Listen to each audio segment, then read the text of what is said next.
जय माता दी मित्रों, हमारे YouTube चैनल में आपका हार्दिक स्वागत है। कुछ लोग कमेंट में ये प्रश्न करते हैं मुझसे कि उनको साधना करनी है, उनको सिद्धि प्राप्त करनी है, उनको भगत बनना है। कोई कहता है मुझे तांत्रिक बनना है, कोई कहता है मुझे सिद्ध बनना है, कोई कहता है मुझे ओझा बनना है, सोखा बनना है, सेवड़ा बनना है या तंत्र मंत्र की चिकित्सा करनी है लोगों की। तो अगर आप भी ऐसा कुछ बनना चाहते हैं तो मैं आप सभी लोगों को ये समझाना चाहता हूँ कि इस मार्ग में, इस लाइन में आने से पहले कुछ चीज़ें आपको पता होनी चाहिए, क्योंकि इन चीज़ों को लाइफ टाइम आपको फॉलो करना पड़ेगा। अगर आप इन चीज़ों को लाइफ टाइम फॉलो कर सकते हो तो इस लाइन में आपका स्वागत है। आप तंत्र मंत्र सीख सकते हो, भगत बन सकते हो, तांत्रिक बन सकते हो, ओझा सोखा बन सकते हो। लेकिन अगर आप इन चीज़ों को लाइफ टाइम फॉलो नहीं कर पाओगे तो सिर्फ़ और सिर्फ आप कुछ समय तक ही इसमें सरवाइव कर पाओगे।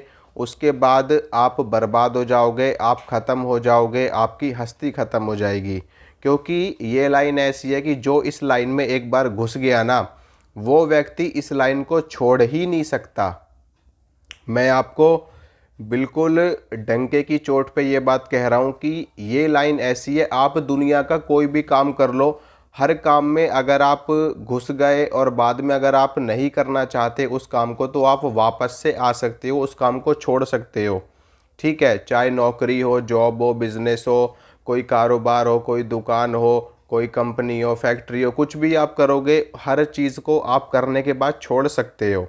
लेकिन भगताई की लाइन, तांत्रिक बंधन की लाइन, तंत्र मंत्र की लाइन ऐसी है कि जिसमें अगर जो व्यक्ति घुस गया एक बार, तो वो व्यक्ति इस लाइन को छोड़ ही नहीं सकता। क्योंकि शक्तियाँ उस व्यक्ति को ऐसा छोड़ती ही नहीं है कि वो व्यक्ति वापस से पीछे मुड़ के देखे। ठीक है, लेकिन अगर आप इन नियमों का पालन नहीं करते तो शक्तियाँ आपको बर्बाद कर देती हैं, आपको ख़त्म कर देती हैं।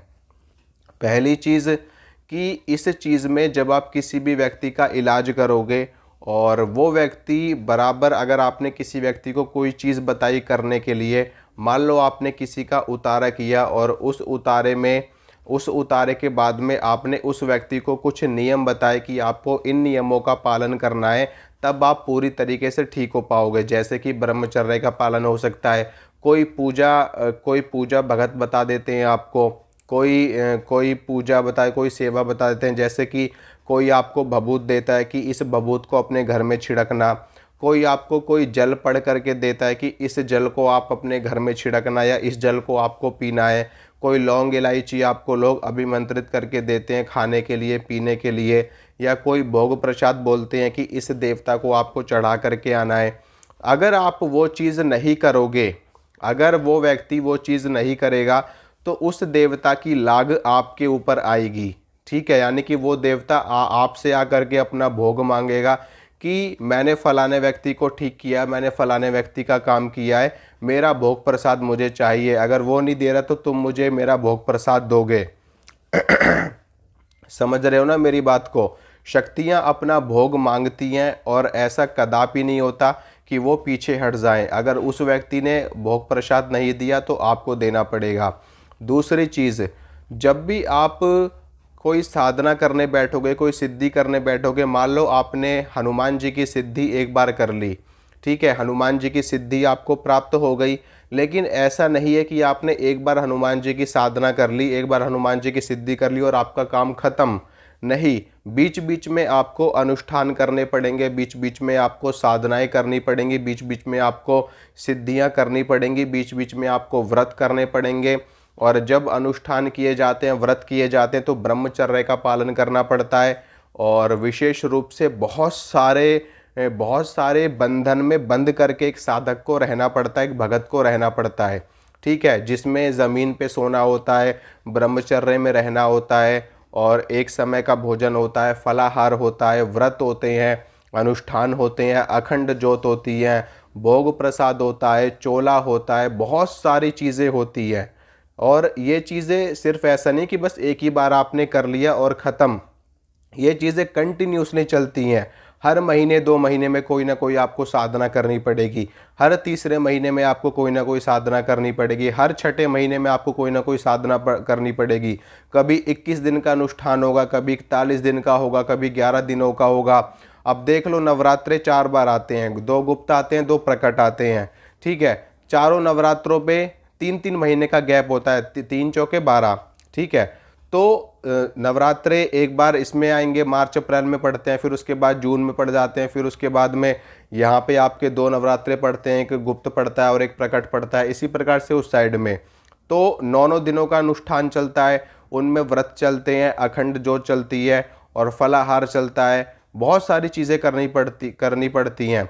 दूसरे की चीज़ भी अपने ऊपर लेनी पड़ती है साधक को और भगत को, तब जा कर के लोगों का इलाज किया जाता है। और वो व्यक्ति अगर वो नियम तोड़ता है, कोई नियम खंडित करता है, तो उसकी पूरी की पूरी लाग भगत के ऊपर आती है। मैंने बहुत सारे लोग ऐसे देखते हैं कि जो इस लाइन में आने के बाद में अपनी जान भी गंवा बैठते हैं, क्योंकि वो नियमों को फॉलो नहीं करते सही से, या वो दूसरे का इलाज सही से नहीं कर पाते, और उनके ऊपर कोई भारी भरकम चीज़ होती है वो भगत के ऊपर पड़ जाती है और भगत की जान चली जाती है। बहुत सारे लोग ऐसे देखे हैं जिनका अंग भंग हो जाता है, ठीक है। मैं आपको डरा नहीं रहा किसी भी तरीके से, आपको डरने की आवश्यकता नहीं है, लेकिन मैं आपको सत्यता बता रहा हूँ कि ऐसा होता है रियलिटी में, ठीक है। लोगों की बुद्धि विक्षिप्त हो जाती है, लोग मानसिक रूप से विक्षिप्त हो जाते हैं, पागल हो जाते हैं, लोगों की मृत्यु हो जाती है, लोगों के साथ में घटनाएं घट जाती हैं। मान लो आप कोई सिद्धि करने के लिए शमशान में गए, वहाँ पे कोई भारी भरकम चीज़ आपके ऊपर हावी पड़ गई, आपने सुरक्षा घेरा सही से नहीं बनाया, या आपका मंत्र सही से सिद्ध नहीं है, या आपका गुरु योग्य नहीं है, या आप योग्य नहीं हो साधना के और आप वो साधना कर रहे हो। मान लो आप कोई साधना कर रहे हो, आपका ब्रह्मचर्य खंडित करने के लिए कोई शक्ति आ गई, कोई शक्ति ने आपको ऐसे माया जाल में फंसा दिया कि आपका ब्रह्मचर्य खंडित हो गया, तो आपकी साधना खंडित हो गई। और अगर आपने ऐसा कुछ दुष्कर्म कर लिया, कुकर्म कर लिया, तो निश्चित रूप से शक्ति तो आपका सर्वनाश ही कर देगी।